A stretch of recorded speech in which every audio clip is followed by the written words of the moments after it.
mais on peut, à 3 mois de la présidentielle, s'imaginer que au centre des échanges auraient pu intervenir les intérêts stratégiques, géostratégiques de ces deux pays-là.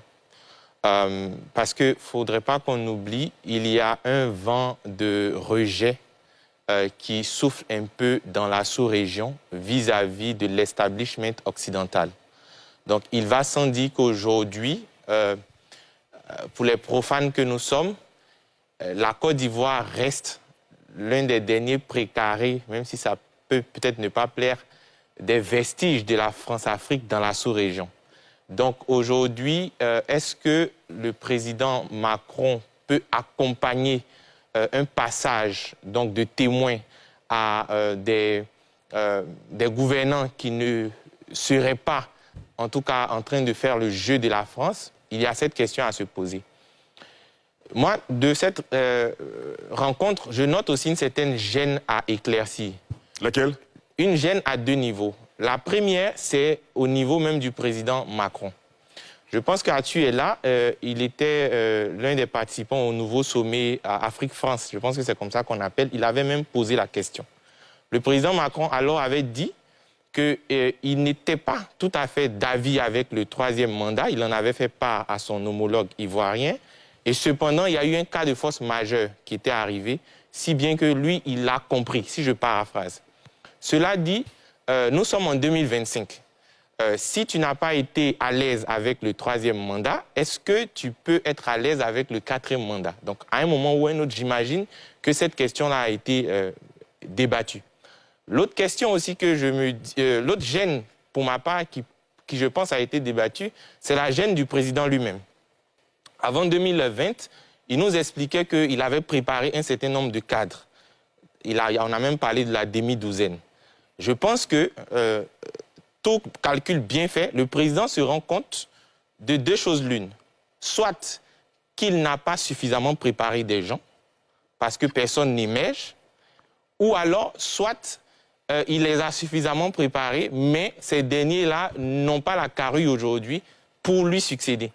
Parce qu'on a vu, hein, même au stade, voilà où on a vu le Premier ministre qui s'est découvert un don des langues en parlant dans plusieurs langues de la Côte d'Ivoire pour demander pardon. Quand vous dites au stade, il faut préciser le contexte. Hein. Oui, dans le cadre de la convention, je pense que c'est comme ça qu'on appelle. Ah, le congrès. Le congrès, voilà, du RHDP, donc le Premier ministre, voilà, il avait eu le don des langues ce jour-là, il parlait en plusieurs langues pour demander pardon au président de continuer donc sa mission. Comme un aveu du fait que, attention, on n'est pas encore prêt à ce que tu nous lâches. Et ça, je pense que le président lui-même, comme il a dit, hein, en âme et conscience, il doit se sentir gêné vis-à-vis de cela. Du fait que, parce que le leader aussi, on le reconnaît à sa capacité de transmission de ses idéaux.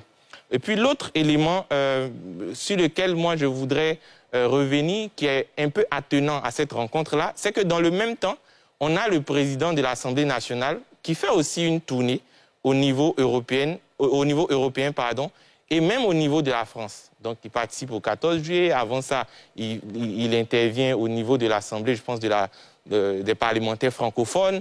Il fait une interview sur France 24, je pense qu'on peut citer. Oui, il n'y a pas de problème. Voilà, il fait une interview sur France 24 où il termine par mettre en avant ses ambitions.